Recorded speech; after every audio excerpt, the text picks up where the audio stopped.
அழுக்காராமை. ஒரு அழகான நண்பர்கள் கூட்டம், ஒரு 4 பேர் இருக்காங்க. வாழ்க்கை எனும் பாதையில் பயணம் பண்ணிகிட்டு இருக்காங்க. ஸ்கூலு, காலேஜ், வேலை அப்படின்ட்டு போயிட்டுருக்காங்க. கிட்டத்தட்ட எல்லாருக்கும் ஒரு 30 வயசுக்கு பக்கம் ஆயிடுச்சு. அதில் ஒருத்தர் பார்த்தீங்கன்னா நல்லா படித்து ஒரு நல்ல வேலையில் இருக்கார், நல்லா சம்பாதிக்கிறார், நல்லா செட்டில் ஆகிட்டார். இன்னொருத்தர் பிஸ்னஸ் பண்ணி நல்லா செட்டில் ஆகிட்டார். 3வது நண்பர் வந்து ஒரு மீடியமான வாழ்க்கையை வாழ்ந்துட்டு இருக்காரு. 4வது நண்பர் பெருசாக அவருக்கு வசதி எதுவும் இல்லை, கிடைக்கிற வேலையை வச்சு போயிட்டு இருக்காரு. ஸோ இப்படி 4 நண்பர்களும் ஒவ்வொரு மொழியில் ஒவ்வொரு விதமாக இருக்காங்க. பட் எல்லாருமே கனெக்டடாக தான் இருக்காங்க. இதில் 4வது நண்பர் என்ன நினைக்கிறாங்கன்னா, நம்ம 4 பேர் இருந்தோம், நான் தான் கரெக்டாக படிக்காமல் செட்டில் ஆகாமல் விட்டுட்டேன். பட் மற்றபடி நம்ம நண்பர்கள் 3 பேரும் நல்லா செட்டில் ஆகிருக்கு, நல்லா வசதியாக செட்டில் ஆகிருக்காங்க அப்படின்ட்டு சந்தோஷப்படுறாரு. 3வது நண்பர் ஒரு மீடியமாக செட்டில் இருக்காரு. ஆனால் முதல் 2 நண்பர்கள் நல்லா வசதியாக இருக்காங்க.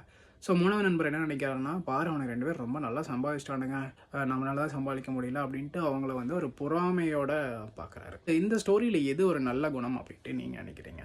ஸோ கண்டிப்பாக 4வது நண்பர் தான் வசதி இல்லாட்டியும் நண்பர்கள் வசதியாக இருக்காங்க, அவங்கள பார்த்து பொறாமப்படாமல் சந்தோஷப்பட்டார்ல, அதுதான் ஒரு நல்ல குணம். கரெக்டுங்களா?